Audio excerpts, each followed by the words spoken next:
joined tonight by veteran newsman Elliot Brack.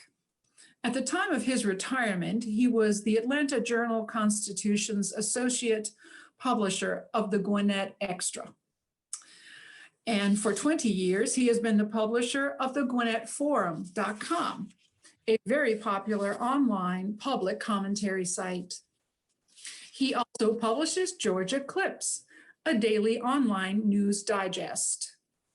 Elliot grew up in Macon, Georgia.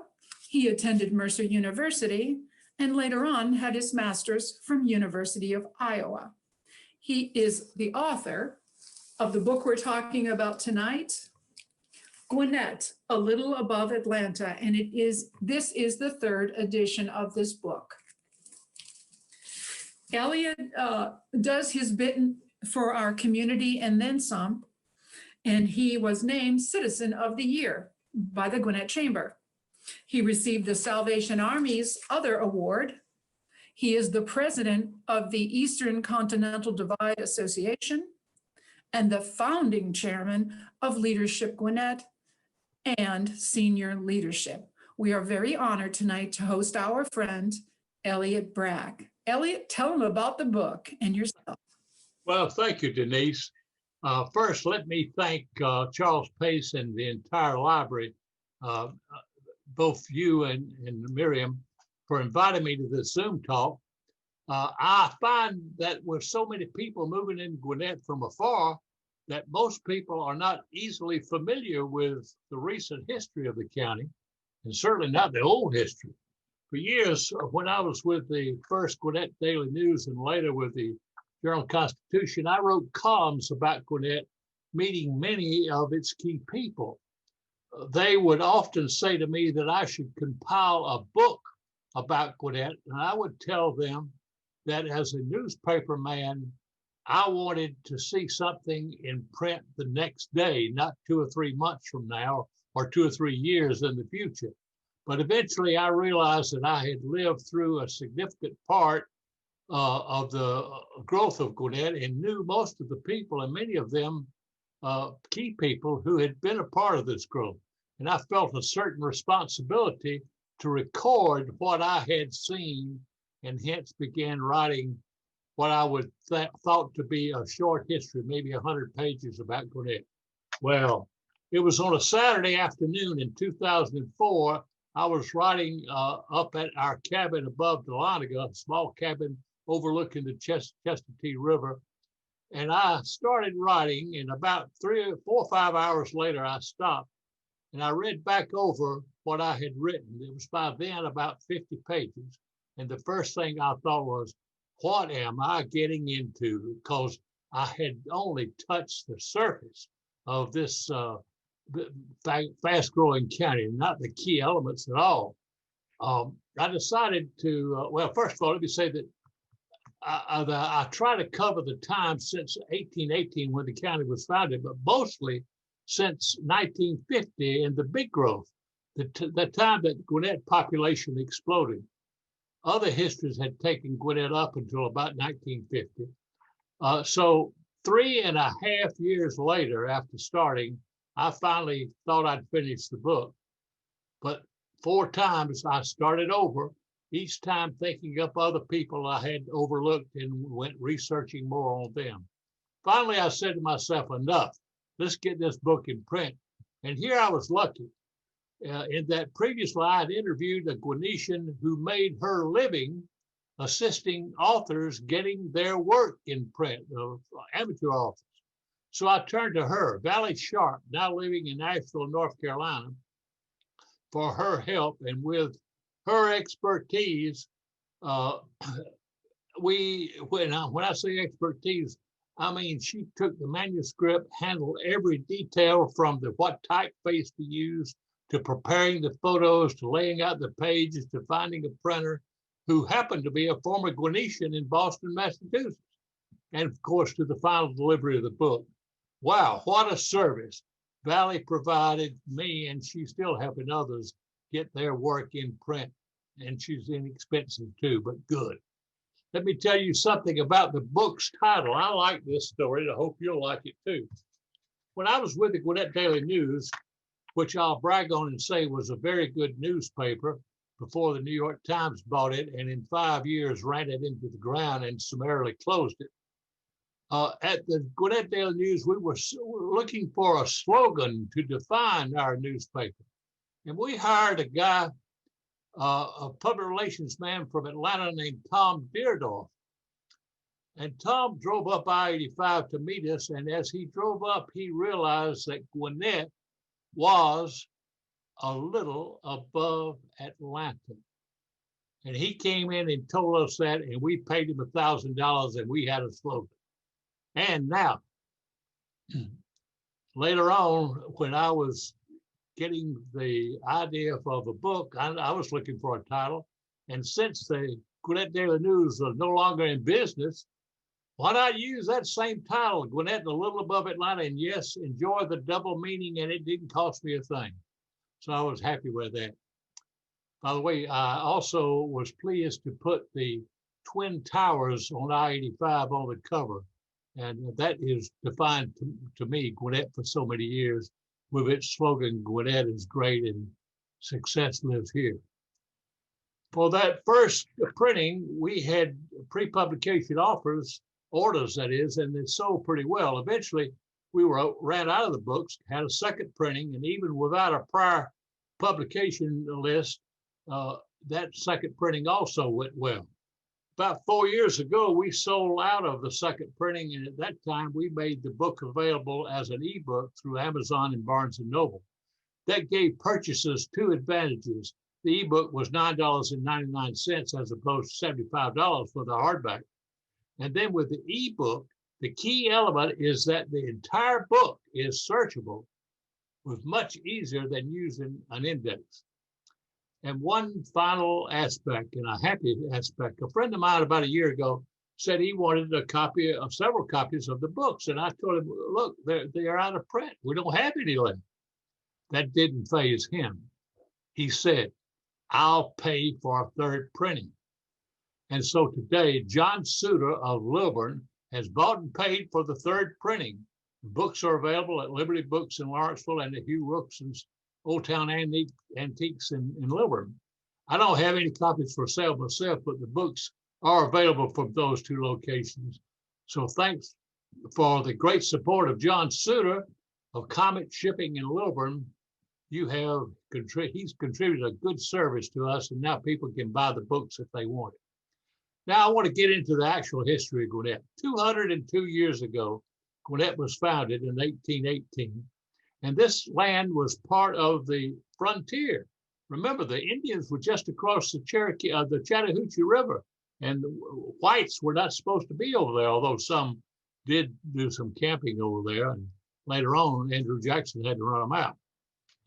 Today, with Gwinnett growing so quickly, and with people moving in from all around the country and the world, let me try to bring you a few tidbits about Gwinnett County, a place I've called home for 46 years. Now, if y'all can help me with this, I'd like to ask you in the audience, raise your hand if you were not born in Georgia. Let me see your hands up. How many have we got? Several, I see. Can we count them? Well, anyway, let's go on. Now, how many of you were born in Gwinnett? I bet there's not many there. Now, think for a moment. If you were living in Gwinnett County, in the house, well, not in the house, but in the place you live now, in 1784, you were mighty young then, of course, but if you were living, what county would you be living in? Franklin. Franklin County is up on the South Carolina line. Gwinnett ran from DeKalb County line all the way to South Carolina. What is that, 120 miles, something like that? All right. Of course, it was named for Ben Franklin. And why? Well, there's one reason. During the war, the Revolutionary War, the provisional governor of Georgia hired Ben Franklin in Paris, where he was raising money for the revolution, to be their agent. And I don't know how much money had been raised for us, but he was our agent. but we never paid him. We never paid him a cent. So the legislature, when it was starting to name new counties in 1784, named the county for Ben Franklin. He was still living then. He didn't die to 1790. I'm sure he'd rather get the payment than he did just the name of a county out here. Now think about it. If you were living here in 1800, a few years later, same house, same place, what county would you be living in? This time the name is Jackson, named for Revolutionary General James Jackson.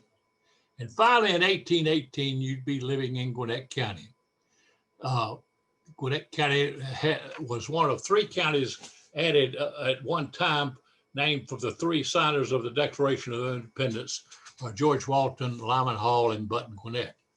Now let's talk something about our Button. By the way, the Button name is a family name, Thomas Button. I was talking to a group the other day. She said she was on a tour in Savannah, and a guy from New Jersey was leading the tour, and he kept talking about Gwinnett Button, had his name backwards. She finally corrected him. He says, no one's ever told me that before. So we at least got it straight. And one guy down in New Jersey, in Savannah. Button was born in 1735 in England, and he came over here in 1765 and became a merchant, which his family had done over in England. However, Button had a hard time in business here. He failed as a businessman.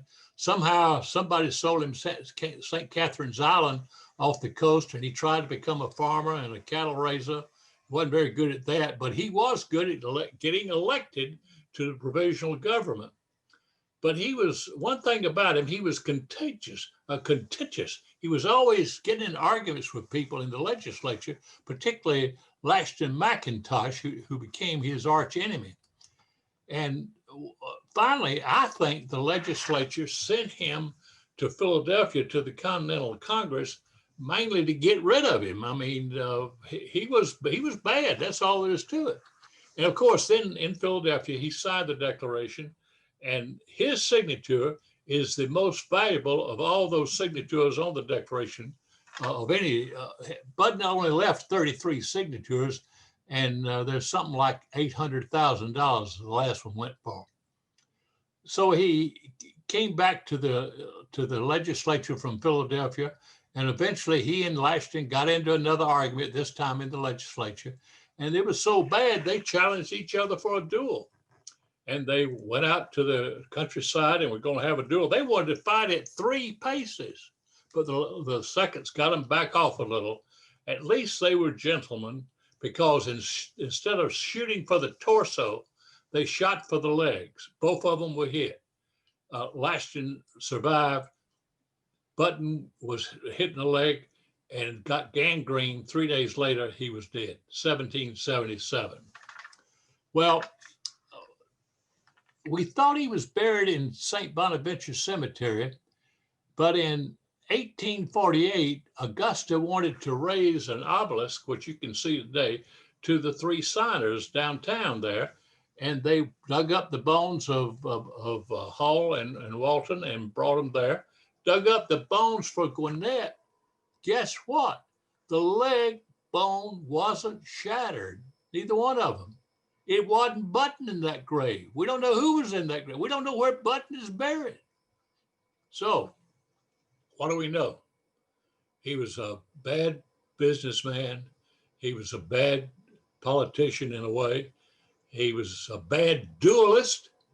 And today he's a bad corpse. Now, let's go to Gwinnett County. You know that it was pretty well rural until 1950. Look at the 1900 population. 25,000 people were living in Gwinnett, and by 1950, 32,000 were here. 7,000 in 50 years.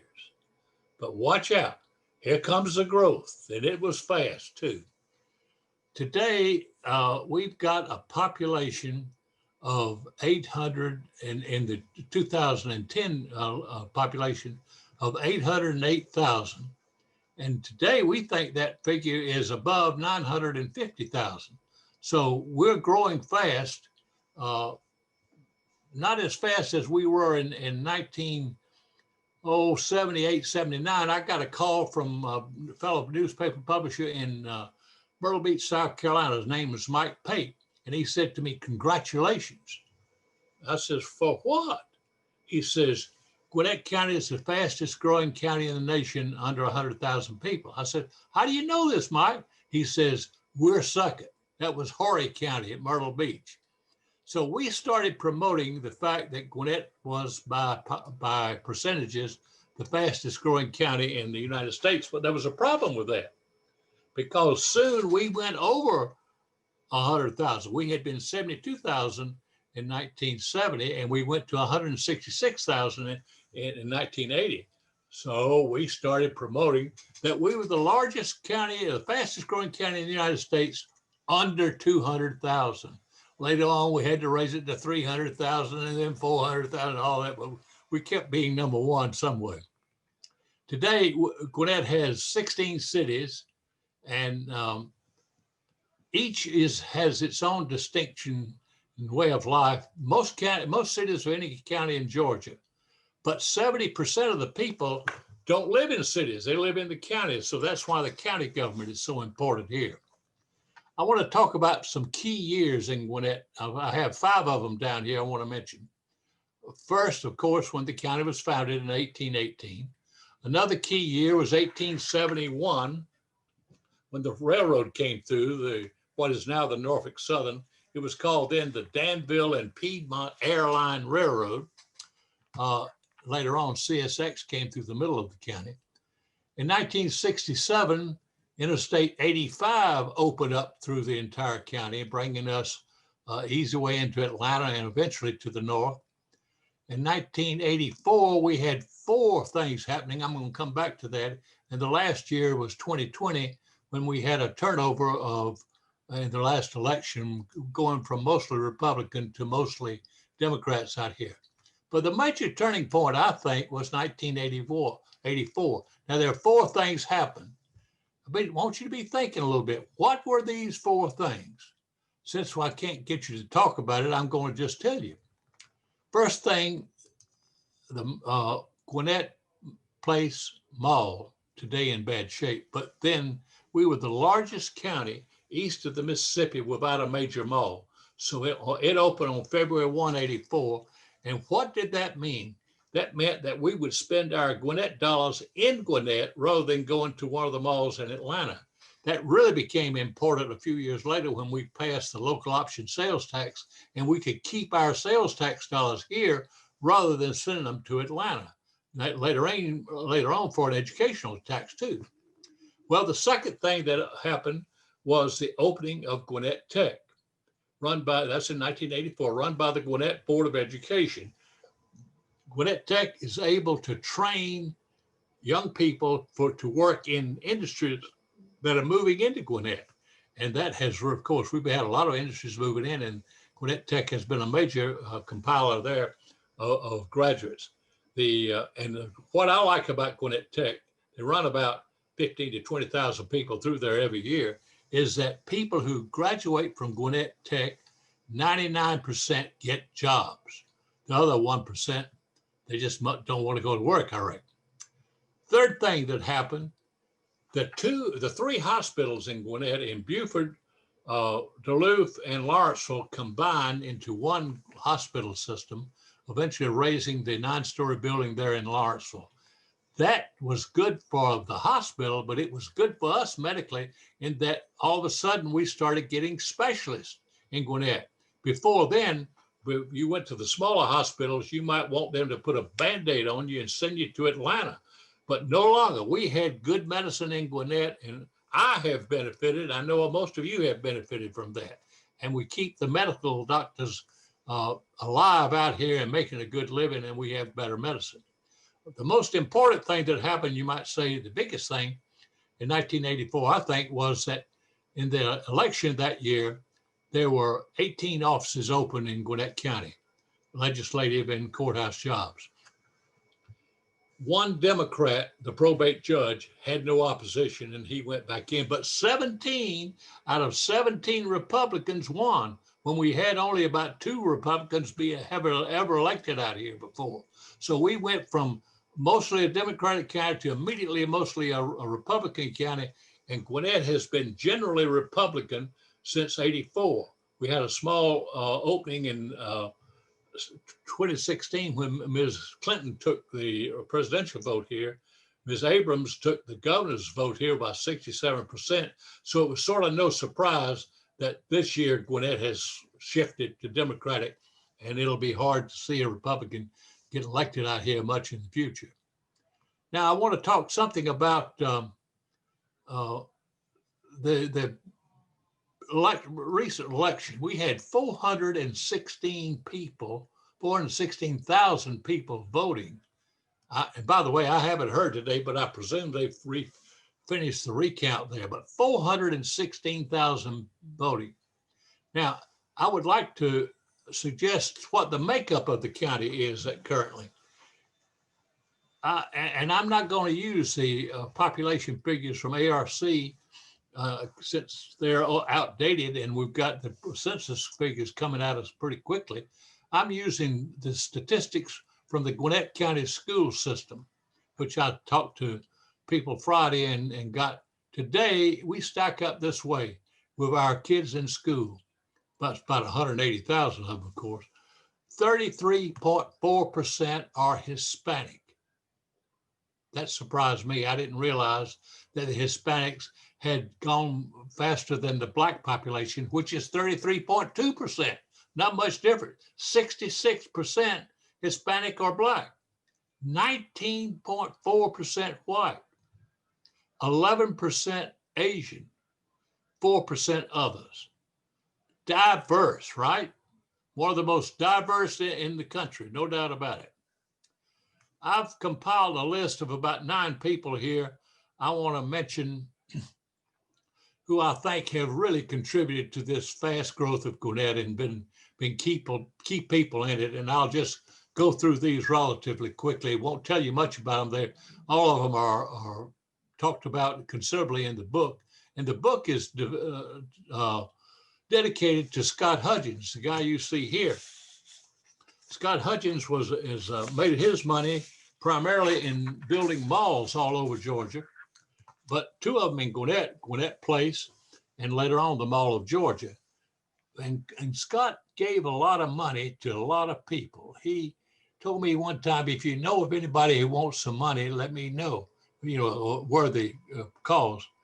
And I finally told him about the Boy Scouts needing $5,000, and he quickly gave it. Later on, I asked him, when I was head of the United Way campaign out here, I said, Scott, I want to kick off the campaign with a big gift. Can you give that? He says, how much? I says, $25,000. Okay. Now, that was Scott. He made his mind up right quick. That was the largest gift anybody had ever given the United Way campaign from an individual. And so the United Way got busy and they found 3 more people that year to give them $10,000, and one of them gave 25.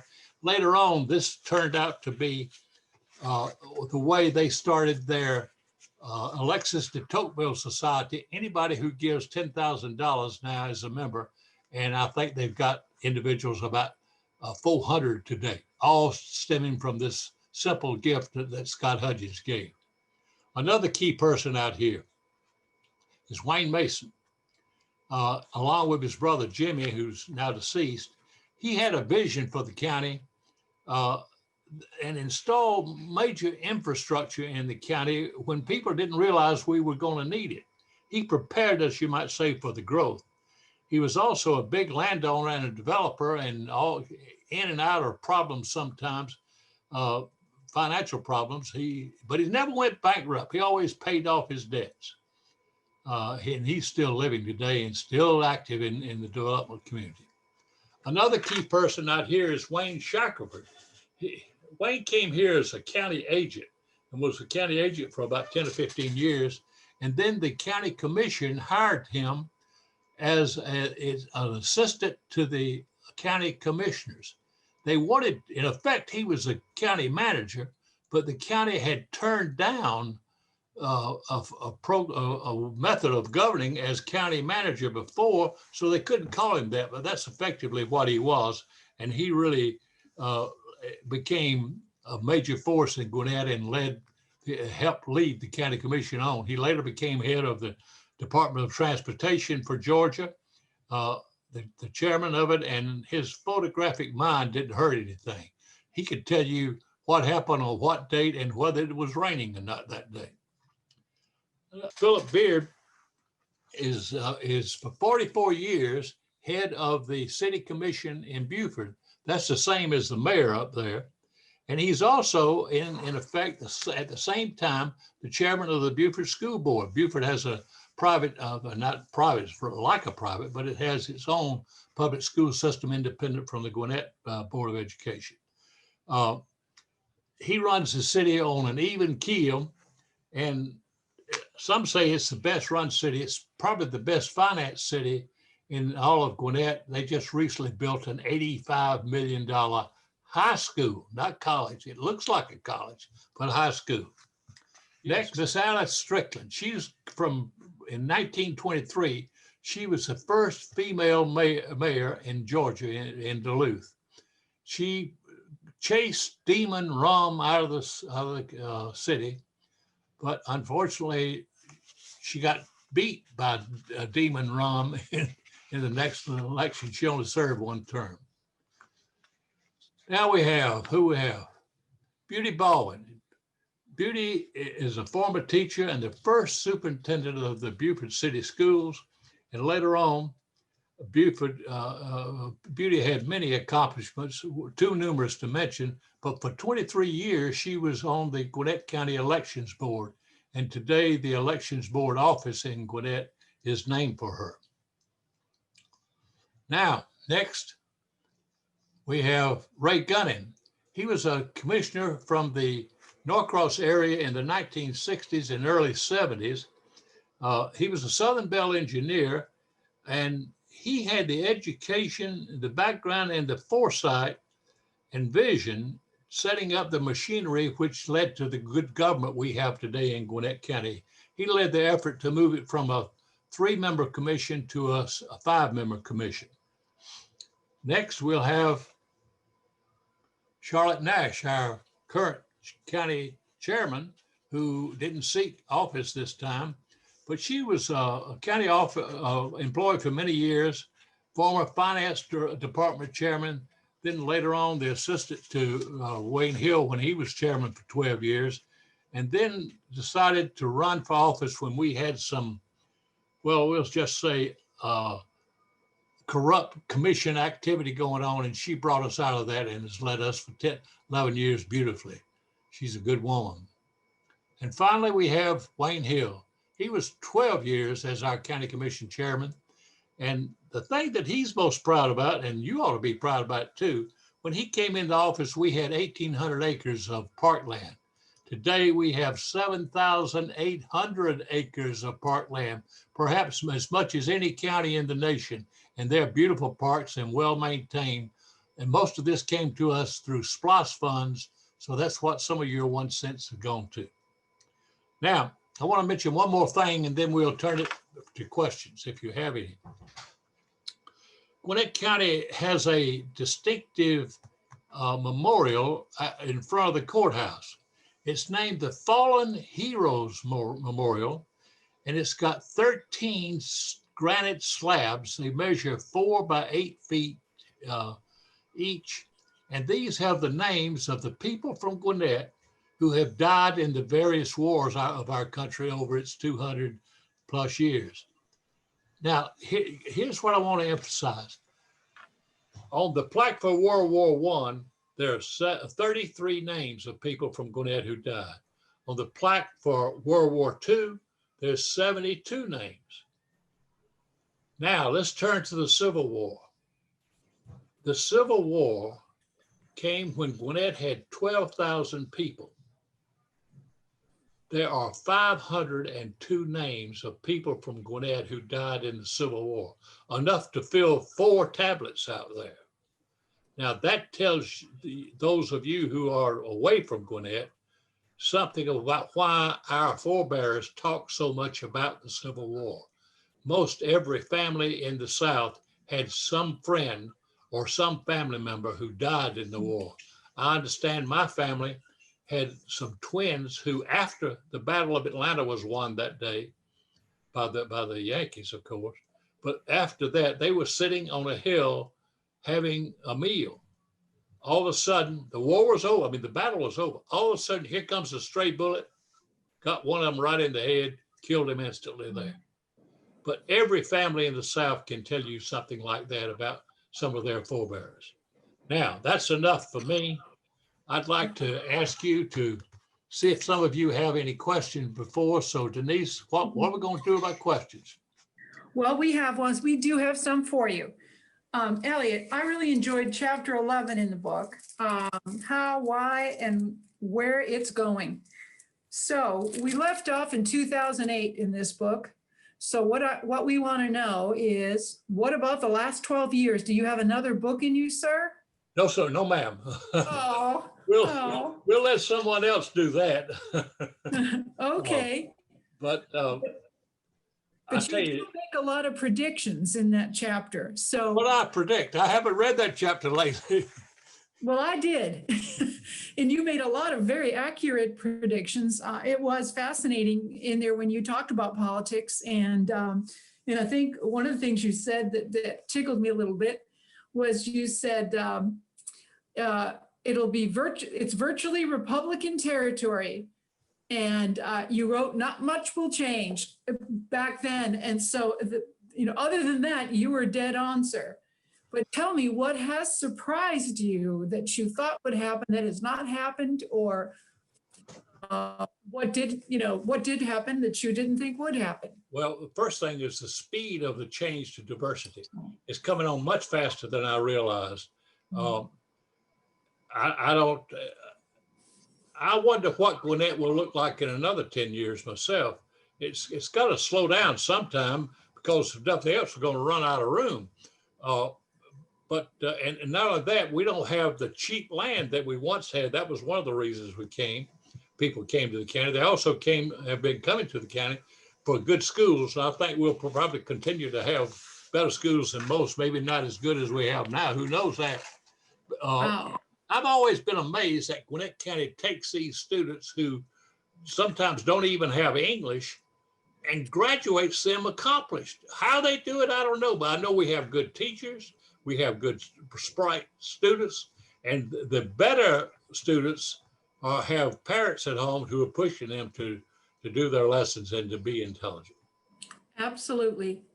Miss Kathy Hendrickson wants to know, Elliot, what is the best kept secret in Gwinnett County? Let me think. Probably our neighborhoods. Most of them are safe. People don't make, we've got a good police department, and we have many of the cities have good police departments, but I like that part about it. People move here, they know they're going to be in pretty good shape here. One of the things we have in Norcross that most people don't know about is that for people who are living alone, especially elderly people whose kids may be in another state for all we know, they can register at our Norcross Police Department. And each morning, these people call in and say, "This is Sally Smith, I'm all right." However, if Sally doesn't call in, they call her. And if they don't get an answer, they go to her house. If they have to, they kick in the door. They found people on the floor and save their lives that way. That's amazing. People in Norcross will fight you over that one. That is really awesome. Okay, one of your guests wants you to talk a little bit more, please, about the history of the Lawrenceville Women's Seminary. That's called the Female Seminary. And that was started in the 1830s, I believe, as the first big educational facility for women. Over the years, it didn't operate as well as they thought it was going to be, and eventually it was combined with into the regular school system. But females weren't necessarily always educated in those days and didn't have the opportunity to do it. So Gwinnett was being forward when it started the female cemetery.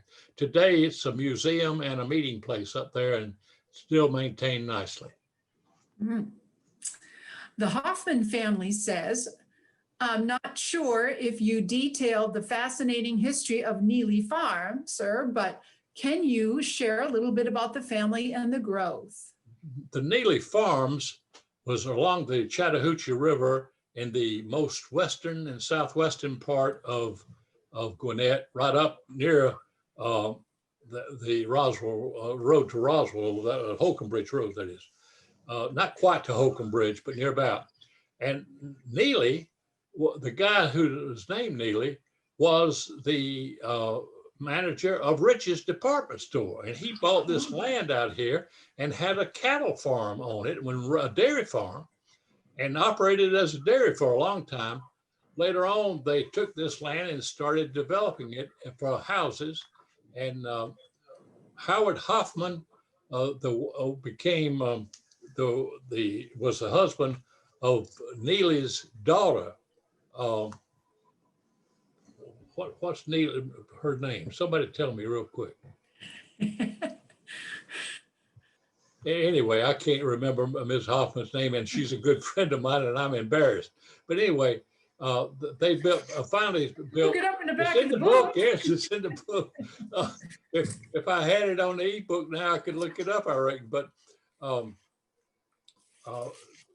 that became a really high-class subdivision, and mostly brick homes over in that area.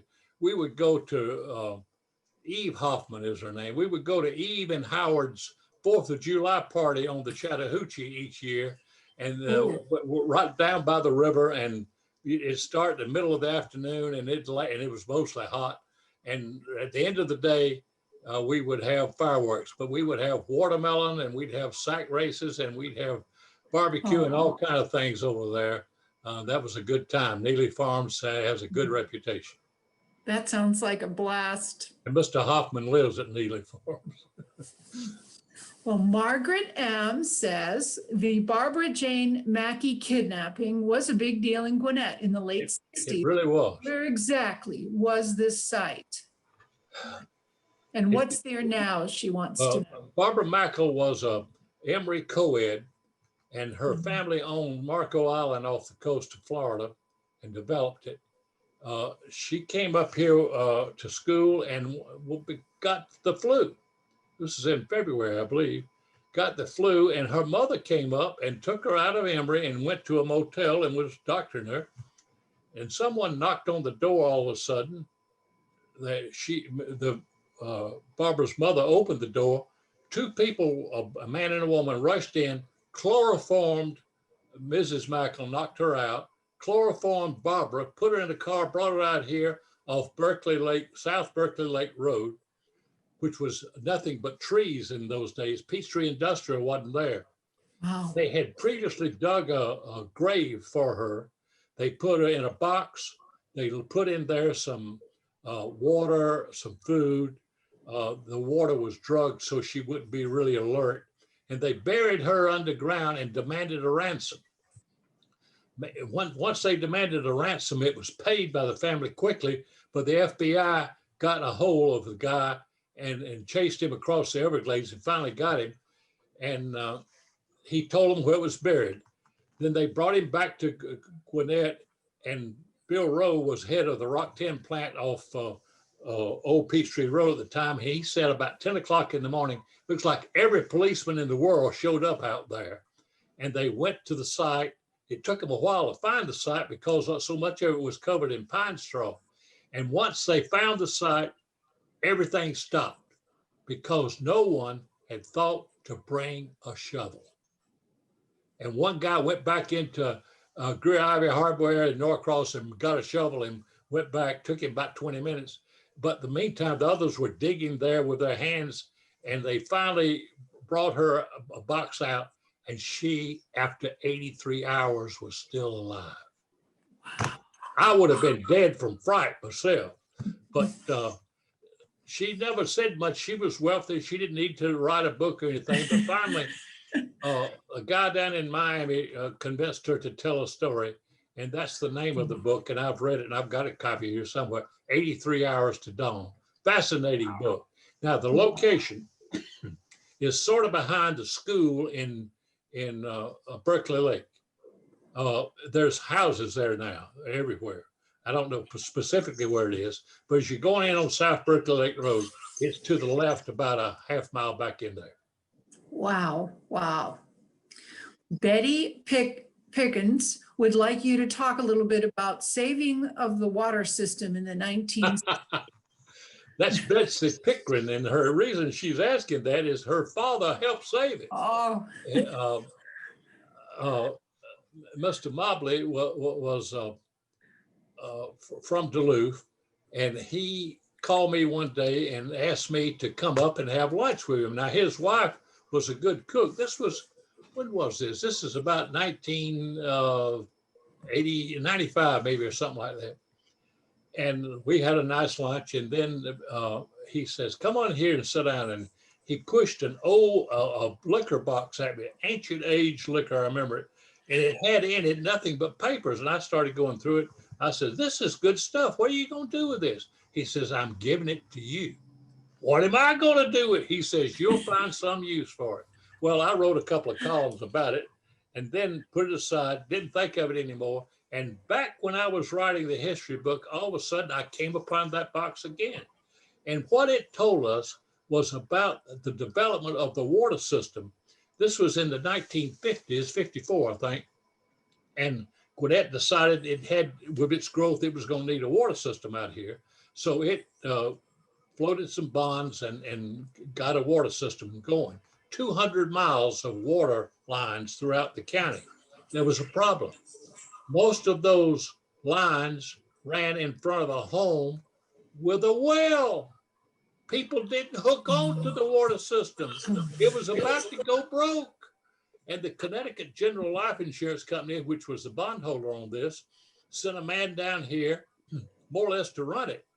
And he kept telling the commissioners, three-man commission in those days, you've got to increase your water rates. We ain't doing it, they said. They didn't want to raise taxes, you know. So here's what they, and he kept saying, you're going to run out of money, you got to do something. So what they finally decided to do is that they decided that they would ask the people if they would approve a 5 cents tax on each can of beer sold. Now, Gwinnett was dry in those days.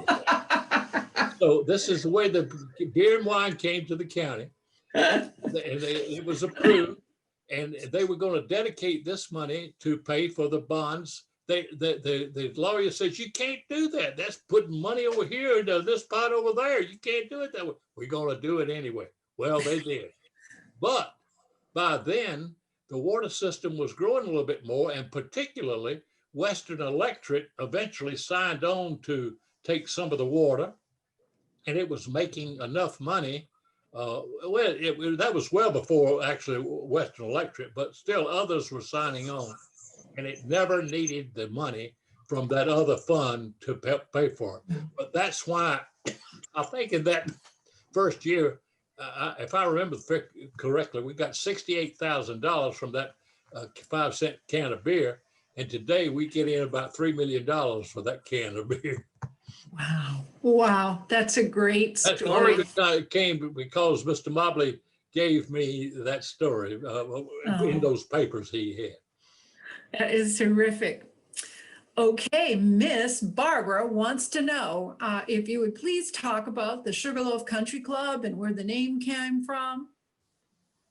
Sugarloaf Farms was a name that they gave to the area out there, and that's where the name comes from. It was owned by the Rollins Foundation. The people in Atlanta, the exterminators, and they're into all kind of businesses, of course. They made a lot of money, and they had a nice farm out there. Eventually, they sold the farm to the Eastern Pilots Pension Fund, and they held the land for a while.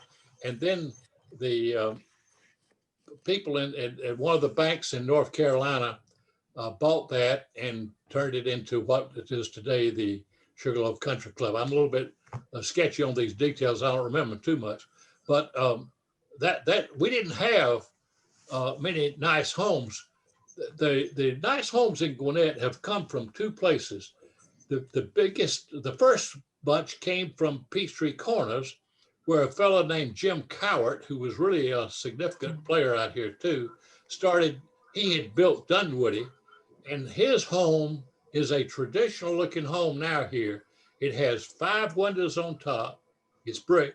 Has 4 windows on the bottom with a door in the middle. The realtors call it a 5-4 and a door.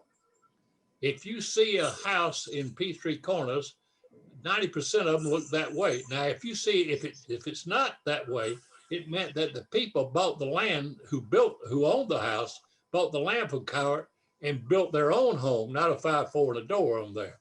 But anyway, this soon moved throughout the county, and you see 5-4 and a doors everywhere these days, and many of them in Sugarloaf, but many of them also are much bigger homes in Sugarloaf. I had some other part of the story. Maybe I'll come back to that. I think. Okay, if you remember, just cut right in. It's your time. One of the guests wants your advice on how to get some of our new schools, public schools, named after some Gwinnett notable citizens. How do they? Most of them are. I have been on a naming committee on a couple of times, and they take this very seriously. The school board has, and the citizens who are on these different committees. And for instance, there's the the Hooper Renwick School is one that comes quickly into mind. And then we've got them all over the county. The most unusual name, I think, was Conaholla Elementary School, which was named for an Indian tribe out here. I was on that committee that named it. But the school in Strickland School in Norcross is named for a lady out here who was a good administrator, a good teacher. So it's that way. You have to submit their names to the school board, and they'll pass it on to the committee when it's time to name in some more schools, and make your case before them. Okay, and which town in Gwinnett gets its name from Native Americans? Which what? Which town? What town? Swanee. Oh, it's Swanee. Shawnee, they call it in those days. Oh. But that's the way we pronounced it in Swanee. But that's one of the more progressive towns in the county. What I like about Swanee is that if you build anything in Swanee commercially, you have to pay portion of that in artwork. You either pay into the fund or you put some art there yourself. So you see public art all over the town of Swanee, and it's beautiful. Wow. And here's an unusual question I'd like to know the answer to. How was Gwinnett important in the development of the chicken industry that is so important to the state of Georgia? I had one of my daughters went to school with a guy from Duluth who wanted to study poultry science at the University of Georgia. And I couldn't figure out why. Well, it's because the town of Duluth was the center of the chicken industry development in Georgia in a way. The 407 Irvindale Dairy, which is from more or less from the city limits of Duluth, old city limits around east of, anyway, toward the river. That was all the Irvindale farms, 407 acres. And a guy from California named Charles Van Trest came in here. He was a chicken geneticist, and he thought he could build a better chicken by working through the roosters and creating better roosters, which would impregnate the hens and give us better chickens. What was he looking for? He was looking for a fatter, big-breasted chicken. He was looking for a shorter feeding time, which cut the cost of chickens. And he constructed in the 1960s what you would call a white room today, where the people came to work, changed their clothes, took a shower, put on these white gowns and the hats and all that, and started messing with the genes of the chicken somehow. I don't understand all this, but that's how it worked. And so in those days, you could buy a rooster for 3 cents for most chicken producers. By the time they were finished with it, the roosters, the Van Trest roosters, were selling for $1.95, and they produced 98% of the chickens in the United States and part of Europe. By the way, I had not a minor part in there. I had a little old bitty part in that I was a commissary officer in Germany, and we would get Jesse Jewell chickens from the United States and sell it through the commissary to our American folks. Many of our Americans wed German wives, and so they would take the chickens. So we helped Germany present their own chicken industry in a way, because they'd never had chicken like that. They'd had farmyard chicken before. So chicken became quite popular in Germany in the 50s, 60s, 70s, based on the American tradition and that Van Trest chicken. So that's why that young man was interested in studying animal husbandry at the University of Georgia. Got it. Okay. Merwin Chambers has a question. He said, do you mind talking a little bit about the impact of the Buford Tannery? The Buford Tannery was started by Bonaparte Allen. In Buford, they call him Boney Allen, not B-O-N-A, but Boney for some reason. And he started the tannery there about the time, right after the Civil War, when the trains came through. He had originally come from Barrow County. He was living in Rome then, but he started a tannery. He and his brother both had a tannery. Later on, they were combined, and they became so important to Buford that during the Depression, they employed 2,800 people in 5,000 population Buford. They were coming from all over to get jobs in Buford. And they would not only get the hides in and tan the hides. By the way, the name of the branch where the runoff went to was named for some reason Black Creek. Understand? Tanning, runoff, Black Creek. Okay. And EPA wasn't around in those days, but they were in the shoe business, they were in the harness business, they were in the buggy whip, but anything made of leather, these people were doing it. They got so wealthy that they would shop in New York, but they preferred Paris. These were wealthy people. They owned most of Buford, and Buford has been the biggest city in the county until 1970. Buford ran Gwinnett County. If you wanted anything done, one politician who was wanting to run for office told me he wanted to run. So he went to Buford, saw the Buford crowd, whoever it was then. When he said, first thing I did, I took off my hat and say, may I run for office? They said yes, and I won. Buford was big in Gwinnett. By the way, if I ask you where was the first airport or the first brick school or the first country club or the first golf course, just say Buford. You're probably right. Thank you. Well, apparently there's a quarry near Greater Atlanta Christian School. And somebody wants to know what that story is. Was it a Girl Scout camp or a Boy Scout camp, they ask? I've never heard that.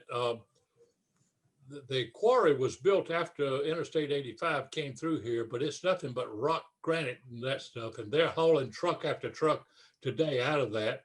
Well, it's been there for I reckon until about the 1960s. One of the things that they have each year is a run out of the quarry. You run down into the quarry and then you run out. That's an exhausting coming out. And if you fall, you're going to get hurt. That's all there is to it. You're going to skin your knee. Wow. Well, Elliot, we're right at the top of the hour. It was an absolute delight to talk to you, and we're most grateful. Please remember, everyone, that there's a shop in Lilburn that has copies of this book autographed. for your holiday gifts, and also, of course, in Lawrenceville at Liberty Books. We are delighted to have you, and we thank you for your time this evening, Mr. Brack. It's been a great fun. I hope people enjoyed it and learned something. And let me ask you to do this. If anybody has any of these questions they really want to answer, I'm always available. Just call me or send me an email and we'll get together. Thank you. Good night, everyone, and thank you for joining us. We hope to see you in the coming weeks when we host Elizabeth Musser, Tara Teaspoon Bench, Sally Goldblum, and others. Have a lovely evening. Be safe. Bye-bye. Bye-bye.